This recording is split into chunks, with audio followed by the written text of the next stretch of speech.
एक मरतबा मुख्तार कायनात सहाबा की अंजुमन में जलवा फरमा और सरकार ने इरशाद फरमाया, सहाबा आज मैंने भी ख्वाब देखा। या रसूल अल्लाह कैसा ख्वाब देखा? बड़ी हैरत के साथ सुनना, बड़ी संजीदगी के साथ सुनना, आपकी जिंदगी का हर पहलू इसमें इंशाअल्लाह मिलेगा। मेरे आका ने फरमाया, दो फरिश्ते मेरे पास आए, उन्होंने मुझे बेदार किया और बेदार करने के बाद मुझसे बोले, या रसूल अल्लाह अर्दे मुक़द्दस की तरफ चले। आका अलैहिस्सलाम बैतुल मुक़द्दस की तरफ जा रहे। अल्लाहु अकबर। सहाबा सन्नाटे में है और आप जानते जब मेरे आका बयान करते तो सहाबा किराम ऐसे बैठ जाते गोया उनके कांधों पर परिंदे बैठ गए हैं। जो जा रहे हैं उन्हें जाने दीजिए, पूरी तवज्जो मेरी तरफ रखिए, चूंकि तकरीर का मिजाज संजीदगी होती है, पूरी तवज्जो आप रखें। हजरते अनस रज़ियल्लाहु ताला अन्हु बयान करते सहाबा ऐसे बैठ जाते गोया कि उनके कांधों पर परिंदे बैठ गए। जब कोई परिंदा बैठता है तो इंसान हरकत नहीं करता,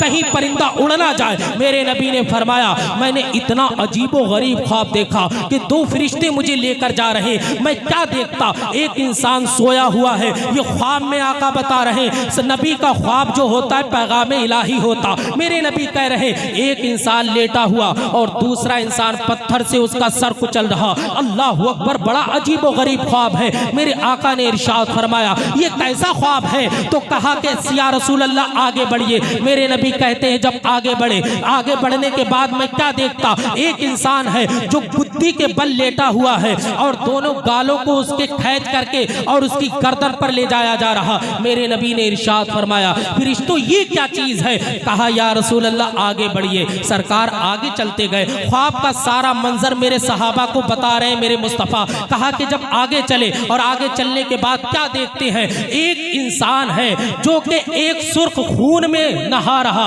और खून में नहाते नहाते जब वो किनारे पर आता तो किनारे पर एक इंसान बैठा, वो उसके मुंह में पत्थर डालता और वो फिर उसी समंदर में तैरने लगता। खून का समंदर है और उसमें वो तैर रहा। आका ने बताया इसकी क्या ख्वाब की ताबीर होगी? तो फरिश्तों ने कहा या रसूल अल्लाह आगे चलिए। अल्लाह अकबर। मेरे नबी इरशाद फरमाते मैं आगे चला, मैं क्या देखता हूँ कि एक तंदूर जल रहा और उस तंदूर के अंदर एक बरहना औरत और बरहना मर्द हैं जिन पर शिद्दत का अजाब हो रहा और वो शिद्दत अजाब से इस कदर चिल्ला रहे कि उनके चीखने की आवाज अगर दुनिया वाले सुन ले तो उन्हें मौत आ जाए। मेरे नबी ने फरमाया इसका क्या मतलब है? तो उन्होंने कहा या रसूल अल्लाह आगे चलिए। मेरे आका जब आगे चले, जब क्या देखते हैं मुस्तफ़ा जाने रहमत कि एक बहुत ही बुरी शक्ल का इंसान है, बड़ा हैवी है, बड़ा ताकतवर है और उसका चेहरा बिल्कुल सियाह है। मेरे आका ने फरमाया फरिश्तों ये कौन है? कहा या रसूल अल्लाह आगे चलिए, अभी कोई ख्वाब की ताबीर नहीं बताई। ऐ कहमरिया वालों, तुम्हारे नबी ने किस कदर तुम्हारे लिए अजियत बर्दाश्त की है, किस कदर आंसू बहाए हैं और कोई जिंदगी का पहलू ऐसा नहीं छोड़ा जो मेरा तुम्हारा नबी बताकर नहीं गया। ख्वाब में क्या पैगाम मिल रहा, बड़ी संजीदगी से सुनो।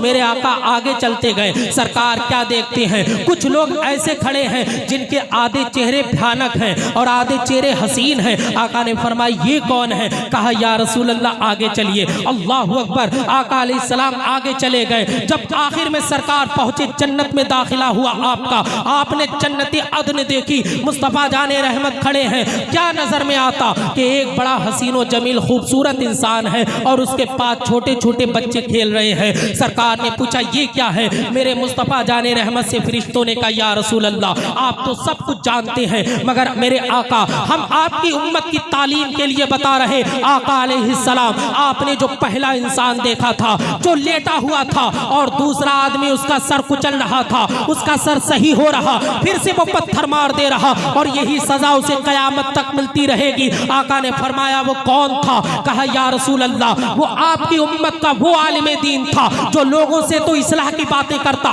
मगर खुद उस पर अमल नहीं करता, जो लोगों से सो नमाज की दावत देता मगर खुद नमाज नहीं पढ़ता, जो लोगों से तो हराम खाने से बचता लेकिन खुद हराम खाता। या रसूल अल्लाह जब ये मरा तो कयामत तक इसके सर को कुचला जाएगा। मेरे आका अलैहिस्सलाम इरशाद फरमाते जब मैं मेराज में गया मैंने देखा कुछ लोगों की ज़बानें काटी जा रही। मैंने कहा ये कौन है? तो जिब्रील ने कहा या रसूल अल्लाह ये आपकी उम्मत के उलमा है जो हक नहीं बोला करते इसलिए इनकी ज़बानें काटी जा रही हैं। उलमा को हक बोलने वाला होना चाहिए, उलमा को दिलेर होना चाहिए। आलिम वो जात है कि दुनिया की कोई डिग्री इसकी डिग्री के बराबर नहीं पहुंच सकती। दुनिया का कोई इंसान का यह मकाम नहीं है कि वो कब्रिस्तान से निकल जाए तो अल्लाह पाक अजाब को कम कर दे, लेकिन ये उलमा की शान है कि अगर ये कब्रिस्तान से निकल जाए तो अल्लाह पाक कब्रों के अजाब में तखफीफ फरमा देता। ये शान उलमा की है, ये मकाम उलमा का है, ये इज्जतें उलमा की है, ये वकार उलमा का है, और दुनिया की कोई ताकत इस वकार को कम नहीं कर सकती है।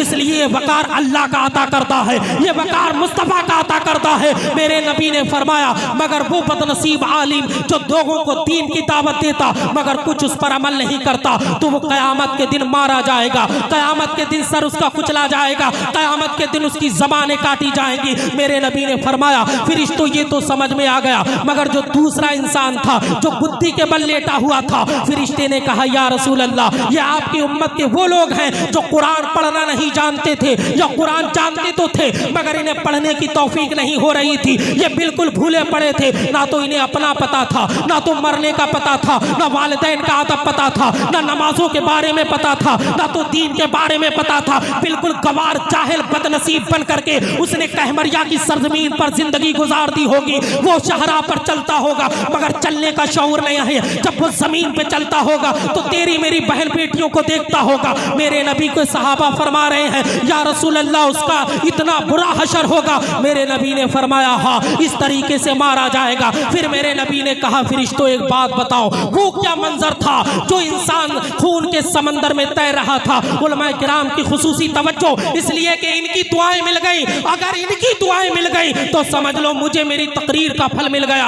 आप बड़ी तवज्जो से सुने। कहा या ऐ सहाबा मुझे एक बात बताओ वो जो लोग थे जो कि उसमें तैर रहा था खून के दरिया में वो क्या इंसान था। तो फरिश्तों ने कहा या रसूल अल्लाह ये आपकी उम्मत का वो बदनसीब इंसान है जो दुनिया में रहकर सूद खाया था, जो दुनिया में रहकर गरीबों की बोटियां नोच नोच करके खाया था, आज मरा है तो ये समंदर के पानी में और खून के समंदर में गोता लगा रहा, और जब ये किनारे आ रहा तो इसके मुंह में पत्थर मारा जा रहा, ये पत्थर इसके मुंह में जा रहा, ना इसकी भूख मिट रही ना प्यास मिट रही है, और कयामत तक इसी अजियत में रहेगा, इसी तकलीफ में रहेगा। मेरे दोस्तों जो लोग गुनाहों में अपने घर को आबाद करते हैं, ये 4 दिन के मेले हैं, ये 4 दिन की जवानी है, ये 4 दिन की खुशियां हैं। अल्लाह पाक ने जो बरकतें रखी हैं वो हलाल में रखी है। आज हो सकता है कहमरिया की सरजमीन पर कोई मुसीबत और मजदूरी की चक्की में पिस पिस कर अपने घर को पालता हो,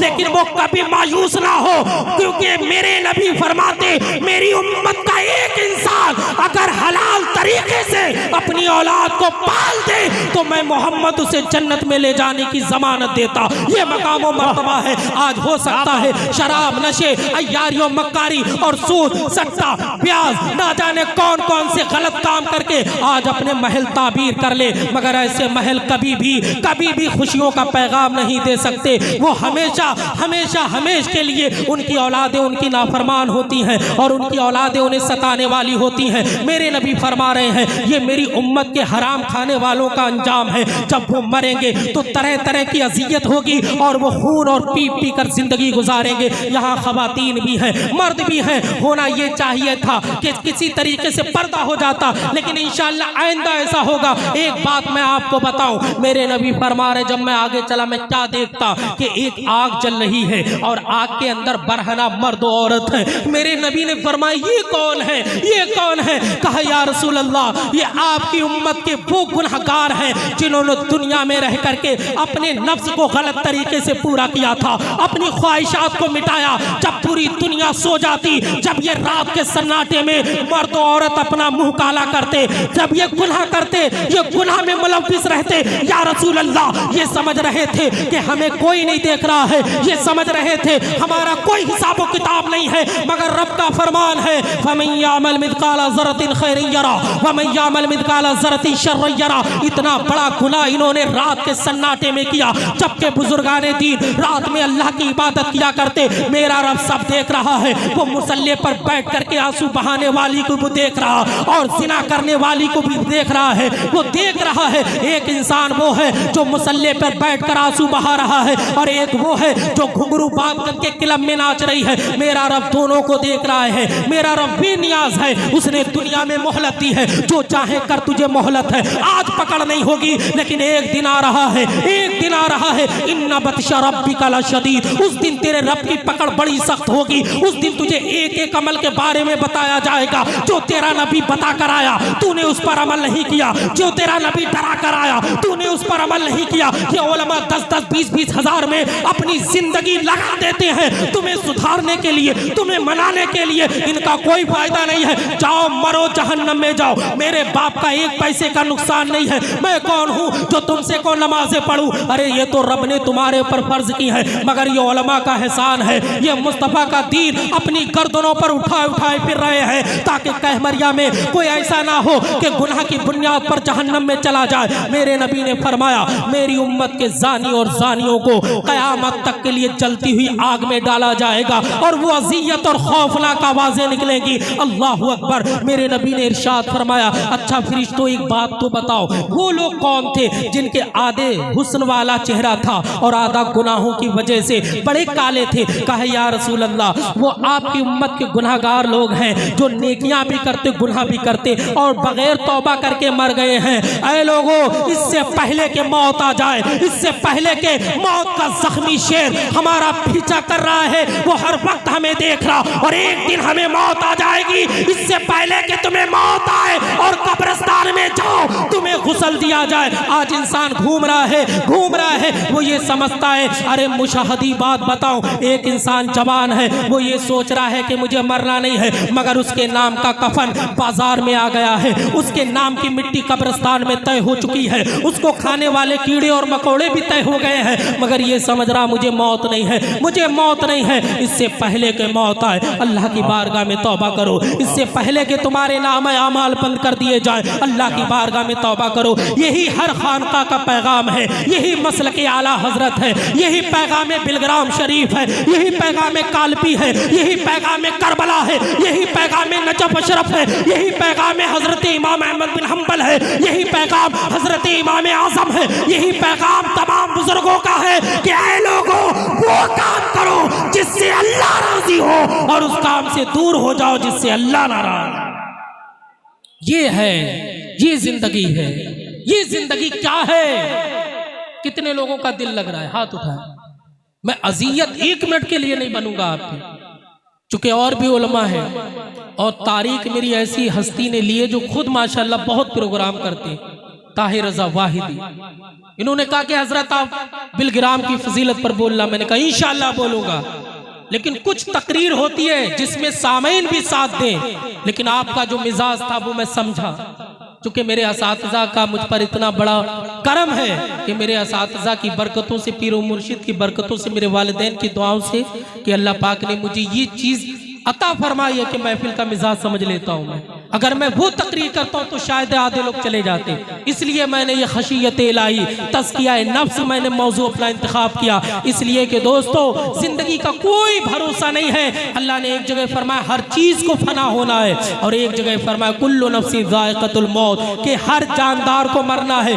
फना होने और मरने में बहुत बड़ा फ़र्क है। मौत कहते जी रूह को जब आती है, जानवर को, भैंस को, गाय को, बिल्ली को, हाथी को, इंसान को, जब ये मरते तो कहा जाता मौत आ गई, लेकिन पहाड़ खत्म हुए, जमीन खत्म हुई, आसमान खत्म हुआ, इसे कहा जाता फना हो जाएगा। पहले मेरे रब का फरमान तो देखो जो इंसानों के कुलूब पर हथौड़े की तरह काम कर रहा। कुल्लु मन अलैहा फान। ऐ कहमरिया वालों सुनो, ऐ हराम की कमाई पे बड़े बड़े घर बनाने वालों, ऐ सूद और ब्याज के बाजार गर्म करने वालों, तुम समझ रहे कुछ नहीं होगा। कुल्लू मन अलैहा फान, कुल्लू मन अलैहा फान, ये तमाम चीजें मिट जाएंगी, मगर एक इंसान है जो बेचारा 500 कमाता है, 400 उसके खर्च हो जाते, 100 रुपए बचा रहा, लेकिन मेरा नबी उससे खुश है, इमाम हुसैन उससे खुश है और बिलग्राम के सादात उससे खुश है। मगर एक इंसान है कि बिल्डिंगों पे बिल्डिंग बनाता जा रहा, लेकिन उसकी कमाई हराम की है। ये 4 दिन की कमाई है। अरे मैं मुंबई एक जगह गया, मैंने मुंबई तकरीर करने से पहले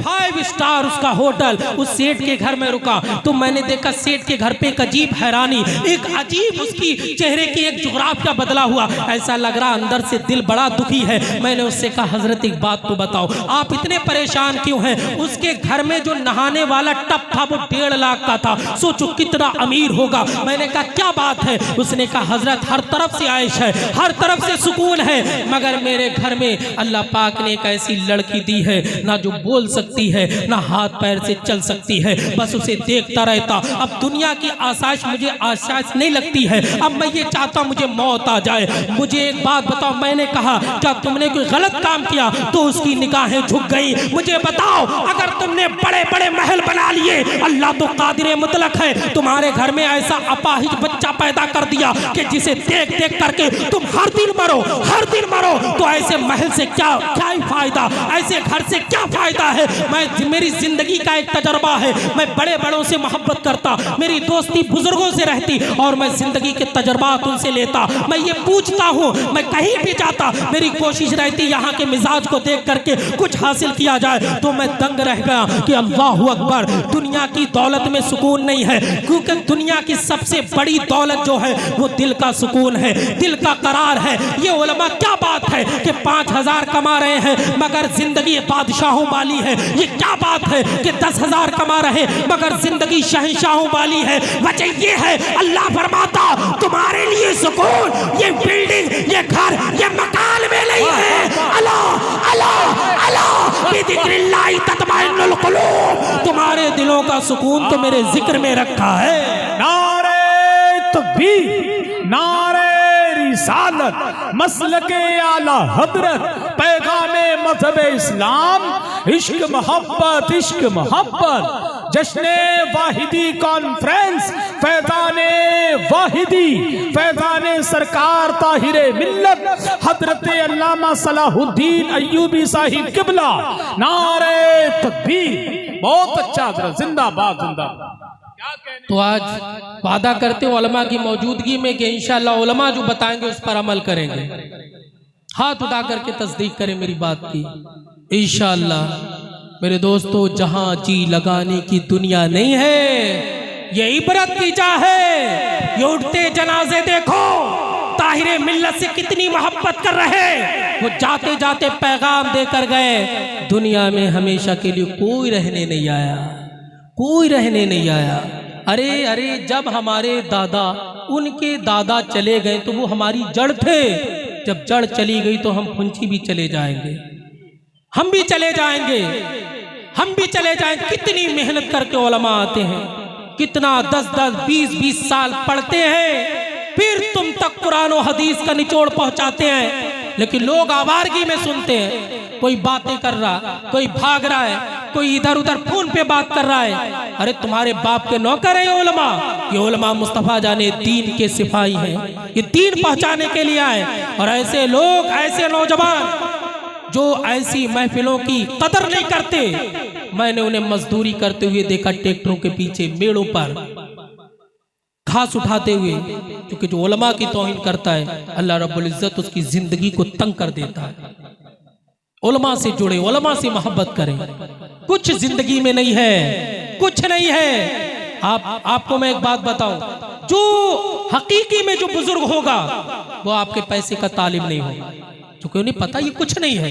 एक इंसान एक बुजुर्ग के पास आया, बोला हुजूर एक बात बताए, मेरे दिल को करार नहीं है, करार नहीं है। तो बुजुर्ग ने इरशाद फरमाया, कल मैं तुझे इसका जवाब दूंगा। सुबह हुई, वो इंसान बुजुर्ग की बारगाह में आया, हुजूर जवाब दीजिए। बुजुर्ग ने इरशाद फरमाया, आप मेरे साथ चलिए। दोनों लोग सफर कर रहे हैं। कहा हजरत बड़ी दौलत है मगर दिल को करार नहीं है। कहा मेरे साथ चलो। रास्ते में गए तो एक 10 किलो का पत्थर पड़ा हुआ था। बुजुर्ग ने इरशाद फरमाया, ये पत्थर उठाओ। उन्होंने पत्थर उठाया और कहा चलो। जब चलते रहे वो इंसान थक गया, बोला हुजूर अब मैं चलने से कासिर हो गया, अब मैं नहीं चल पाऊंगा। तो बुजुर्ग ने इरशाद फरमाया पत्थर रख दो। पत्थर रखा तो एकदम उनने ठंडी आह ली। कहा हजरत मुझे सुकून मिल गया। का क्यों मिला?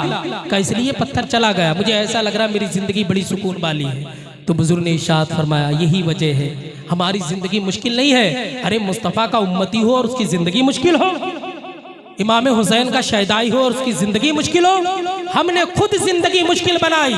बुजुर्ग ने फरमाया वो 10 चीजें हैं जिसकी वजह से तुम्हारी जिंदगी मुश्किल है, उसमें सबसे पहले हसद है, हसद। और उलमा मुझे माफ करें, मैंने गालिबन अल्लामा ताबिज तशूरी रहमतुल्लाह अलैह की किताब पढ़ी है नुज़हतुल मजालिस, उसमें इमाम गज़्ज़ाली का एक कौल है 8-10 साल पहले, क़ुस्सिमल हसदु बैनल उलमा, अल्लाहु अकबर। वहाँ पर उलमा सू मुराद होंगे, उलमा रब्बानियीन तो अपने सामने मुझ जैसे छोटी सी तकरीर करवाते हैं, वहाँ पर उलमा सू मुराद होंगे कि सबसे ज्यादा हसद इस कैटेगरी में अल्लाह ने ये तकसीम हुआ है। का हसद से अपने दिल साफ करो तुम्हें सुकून मिलेगा। दूसरा क्या? कीना, कीना, कीना नहीं करना चाहिए। और तीसरा फरमाया झूठ और धोखा। बहुत सारी चीजें उन्होंने बयान की। आज मुझे बताओ कौन सा गुनाह है जो कहमरिया में नहीं हो रहा? कोई एक गुनाह हो, अल्लाह पाक ने गलत तौलने वालों पर अजाब भेजा, अल्लाह पाक ने गुनाह करने वालों पर अजाब भेजा, मगर तुम क्यों बचे हो? सिर्फ इसलिए बचे हो कि तुम मुस्तफा के उम्मती हो। अल्लाह फरमाता महबूब तू जब तक रहेगा मैं तेरे उम्मतियों पे उमूमी अजाब नहीं भेजूंगा, वरना हमारी बस्तियां भी वीरान हो जाती, हमारे बस्तियों को भी आसमान तक ले जाया जाता और नीचे मार दिया जाता। ये तो मुस्तफा जाने रहमत की मोहब्बत है जो बख्शी हुई। कभी अपने गिरेवान को झांका करें कि कितने गुनाह कर रहे हैं, कितने गुनाह कर रहे हैं। अल्लाह की बारगाह में तौबा करो, अल्लाह की बारगाह में इल्तिजा है मौला हमें नेक अमाल की तौफीक अता फरमाए, गुनाहों से बचने की तौफीक अता फरमाए। फ़कत आखिरी बात कि बुजुर्गान दीन की तुम महफिल सजाते हो तो उनकी तालीम पर भी अमल करो। अब इतने लोग आए हैं तो आपको चाहिए कि जो बताया जा रहा है, अब नकीब अहले सुन्नत हसन रज़ा साहब कितनी ज़बरदस्त ये नकीब है, बहुत अच्छे नकीब है माशाअल्लाह। और ये इतनी दूर से सफ़र करके आए किस लिए? ताकि आप तक दीन पहुंचाया जाए, दीन की बातें की जाए। और ये जो साहिब खाना ने इतना अच्छा प्रोग्राम के उलमा को बुलाया, महफिल सजी, खाने का इंतज़ाम किया, किस लिए? ताकि कहमरिया वालों को पता चले कि नबी का दीन क्या है। और आकर उसने कहा हुजूर मेरा दिल मरने को नहीं करता, मैं मौत से बहुत डरता हूँ।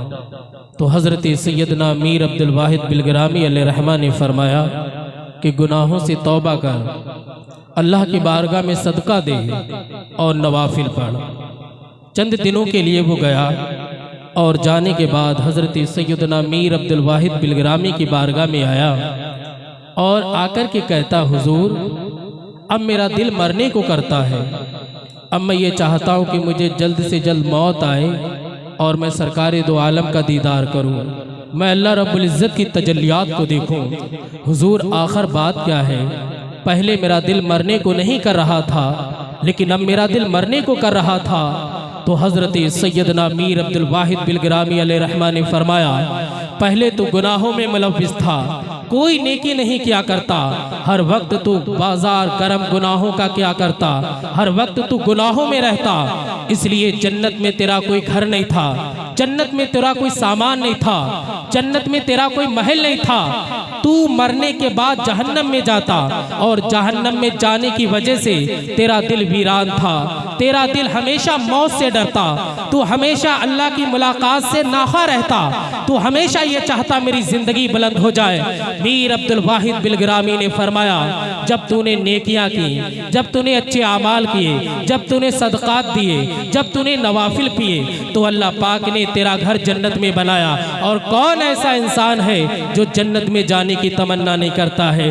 कौन है जो जन्नत में जाने की ख्वाहिश नहीं रखता है? मेरे दोस्तों, मेरे भाइयों, मैं ताइफ के मैदान में गया और मैंने देखा कि ताइफ के खामोश पहाड़ आज भी कह रहे हैं, ऐ कहमरिया वालों, अपने नबी के गमों को याद करो, उनका रोना और तड़पना याद करो। तुम्हारे नबी को इस कदर अजियत पहुंचाई गई, इस कदर पत्थरों की बारिश की गई कि सरकारे दो आलम सल्लल्लाहु अलैहि वसल्लम की पिंडली मुबारक शक होती है, खून का फव्वारा निकलता, हत्ता के मुस्तफ़ा जाने रहमत की नालैन आपके तलबे पाक से चिपक गई।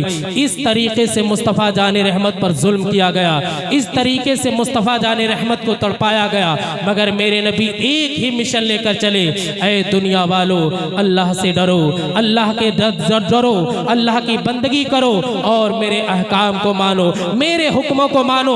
आज तुम यहाँ बैठकर गुनाह कर सकते हो, अय्यारी और मक्कारी और ना जाने कौन कौन सी खुराफात में अपने आप को लगा सकते हो। हजरत मौला अली इरशाद फरमाते हैं, कोई घर कितना ही आबाद क्यों ना हो, मगर एक वक्त आता है सिवाय मकड़ियों के जाले के वहाँ कुछ नहीं रहता। एक वक्त आता है सिवाय हवाओं की सनसनाहट के वहाँ कुछ नहीं रहता है। कोई घर कितना ही आबाद क्यों ना हो, मगर एक दिन आता वहाँ रहने वाले मर जाते और वो पूरी दुनिया के लिए इबरत बन जाता। मेरे आका अलैहिस्सलाम ने फरमाया, बुखारी में है, अल्लामा बहकी ने भी इसको रिवायत किया, मेरे आका अलैहिस्सलाम सहाबा के दरमियान आए और मेरे नबी ने इरशाद फरमाया, ऐ सहाबा, बनी इसराइल की बातें कसरत से पढ़ा करो, बनी इसराइल के वाकयात कसरत से सुना करो, इसलिए कि अल्लाह पाक ने उसमें तरह तरह के हैरत अंगेज वाकयात रूनुमा किए हैं, उनमें तरह तरह की बातें हुई हैं। आज तुम समझ रहे हो कि हम जिंदा हुए और एक दिन मौत के घाट चले जाएंगे, हमारे कब्रिस्तान में 4 कांधे पर सवार करके हमें चले जाएंगे, इसके अलावा जिंदगी का कोई मकसद नहीं है। मेरे दोस्तों, जिंदगी का मुकद्दर है मौत और मौत का मुकद्दर है जीतना। जब जब जिंदगी ने मौत से टक्कर ली है, हमेशा मौत जीती है, हमेशा मौत को फतह मिली है और जिंदगी हारी। हर किसी को इस दुनिया से जाना, ये ईसाले सवाब की महफिल है। क्या सादाते बिलग्राम का पैगाम है, क्या ताहिरे मिल्लत का पैगाम था कि तुम इस तरीके से आवारगी करो, इस तरीके से नशे में रहो, इस तरीके से शराबे पियो, इस तरीके से सूद खाओ, इस तरीके से गरीब को सताओ, इस तरीके से उलमा की तौहीन करो, इस तरीके से बेपर्दा घूमो। सादात का यही पैगाम था कि ऐ लोगों, अगर दुनिया में जीना है तो मुस्तफा के बन के मरो, और अगर दुनिया से जाओ और जब कब्र में पहुंचो तो फरिश्ता कहे, बता इनके बारे में क्या कहता, तो तुम्हारा नबी कहे, अरे इससे ये ना पूछो मैं कौन हूं, मुझसे पूछो ये मेरा गुलाम है, इसे जन्नत में जाने दो। नारे तकबीर, नारे रिसालत, मसलके आला हजरत, वाह वाह वाह, जन्नत में जाने दो। बनी इसराइल के वाकयात मेरे नबी ने बयान किए। मेरे नबी ने कहा कि बनी इसराइल की एक जमात सफर कर रही थी, रास्ते में एक वीरान कब्रिस्तान मिला, इतना वीरान था, वहां की बोसीदा कब्रें देखकर लोगों के दिल दहलने लगे, वहां की वीरान कब्रें देख करके लोगों के आंसू निकलने लगे। वो वीरान कब्रें, वो धसी हुई कब्रें, वो टूटी हुई कब्रें। जब बनी इसराइल के लोगों ने वीरान कब्रिस्तान देखा तो अल्लाह की बारगाह में दुआ करने लगे, या अल्लाह, मरने के बाद क्या मामलात होते हैं हमें दिखा, किस तरीके से मुर्दे के ऊपर अजियत होती है, किस तरीके से कब्र से दबाती है, या किस तरीके से वो जन्नत की नेमतों में मस्त रहता। जब ये उन्होंने अल्लाह की बारगाह में दुआ की, बड़े गौर से मेरी गुफ्तगू सुनना, मैं हाव हल्ला का बिल्कुल मैं नहीं चाहता, मैं ये चाहता अगर 10 मिनट भी बयान किया जाए तो लोगों के दिल पे असर करे। शायद है कोई मुझ जैसे गुनहगार की बात सुन के मुस्तफ़ा जाने रहमत की मेहनत को समझे और मुस्तफ़ा जाने रहमत का सच्चा गुलाम बने और मस्जिदों को आबाद करे।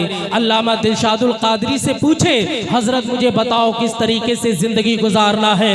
ये कब्रिस्तान तुम्हें दावत देते हैं हर वक्त कि तुझे मेरे पास आना है, कर ले दुनिया में जो करना है, लेकिन तुझे तुझे मेरे पास आना है, तेरे जिस्म का इख्तिताम मेरे पास होना है। मैं तेरे जिस्म को खाऊंगी और तेरी हड्डियों को बुरादा बनाऊंगी, तेरे जिस्म को नोच नोच करके खाऊंगी।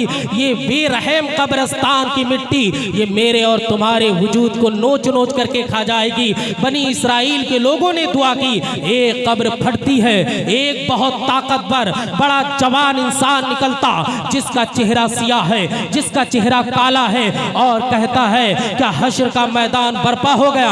कहा नहीं नहीं, अभी बर्पा नहीं हुआ। तो मुझे क्यों जिंदा किया गया, मैं क्यों आया हूं? तो बनी इसराइल की जमात ने कहा, हम ये जानना चाहते हैं कि इस दुनिया में जो भी आया उसे मौत है, एक दिन हम भी मर जाएंगे। कुल्लु मन अलैहा फान व यबका वजहु रब्बिका जुल जलाली वल इकराम। हमें मौत आ जाएगी, लेकिन हम मरने से पहले मौत के वक्त जो अजियत है, मौत के वक्त जो तकलीफ है, मौत के वक्त जो जिस्म को तकलीफ में मुब्तला होना है, मैंने किताब में पढ़ा सरहु सुदूर में कि इतना मुर्दे को दर्द होता गोया के 3000 तलवारें मारी जाए। एक किताब में मैंने पढ़ा है कि मुर्दे को इतनी तकलीफ होती है कि एक खौलती हुई हांडी में उसे बंद किया जाए और अंदर से आग तेज तरीके से चल रही हो, कितनी अजियत, कितना दर्द, कितनी चुभन महसूस होगी। उसने कहा कि मैं हजारों साल पहले इस दुनिया से मरा था, मगर मरने की शिद्दत मैं आज भी महसूस कर रहा हूँ, आज भी महसूस कर रहा, और इस वजह से मेरा चेहरा काला हो गया।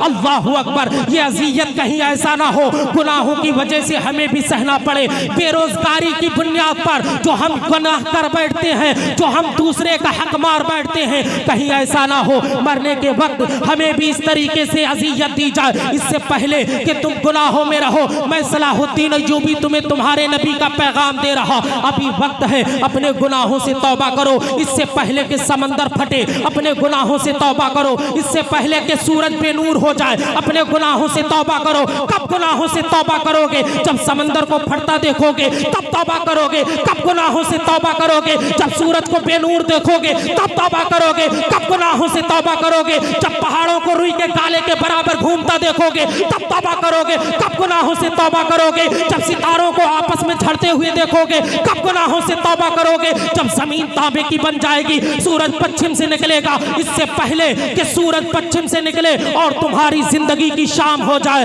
अल्लाह के लिए मैं कोई खतीब नहीं, मैं कोई वाइज नहीं, मैं कोई मुकर्रिर नहीं, मैं एक फरियादी हूँ। अल्लाह का पैगाम तुम्हारे तक पहुँचाने आया। मेरे दोस्तों, इससे पहले कि जिंदगी का अख्तिताम हो जाए, अल्लाह की बारगाह में तौबा करो, अपने गुनाहों से तौबा करो, इसलिए कि जिंदगी का कोई भरोसा नहीं। हमने जवान जनाजे भी उठते देखे, हमने बूढ़े जनाजे भी उठते देखे। अभी माँ तड़प रही है, बच्चे की विलादत हुई, लेकिन बच्चे को मरता हुआ देखा। हमने बाप ही अकेला कमाने वाला था, लेकिन हमने बाप को मरते हुए देखा। जिंदगी का कोई भरोसा नहीं है, कब ये जिंदगी बेवफाई कर जाए, कब इंसान मनो मिट्टी के नीचे चला जाए। इससे पहले कि जिंदगी का इख्तिताम हो जाए, मेरा रब इरशाद फरमाता, ऐ कहमरिया वालों सुनो, तुम्हें इसलिए पैदा नहीं किया कि गुनाह करते करते मर जाओ। वमा खलक़तुल जिन्ना वल इंसा इल्ला लियअबुदून। तुम्हें इसलिए पैदा किया कि मेरी इबादत करो और जन्नत में चले जाओ। नारे तकबीर, नारे रिसालत, पैगामे मज़हब इस्लाम, फरमाने कुरान, मसलके आला हजरत, जश्ने वाहिदी कॉन्फ्रेंस। वाह वाह। कितने लोगों का दिल लग रहा है और सुनना चाह रहे हैं? हाथ उठाएं। चूंकि मैं आपकी तबीयत पे बोझ नहीं बनूंगा, बस थोड़ी देर तक और मेरा पैगाम पैगाम मोहब्बत है।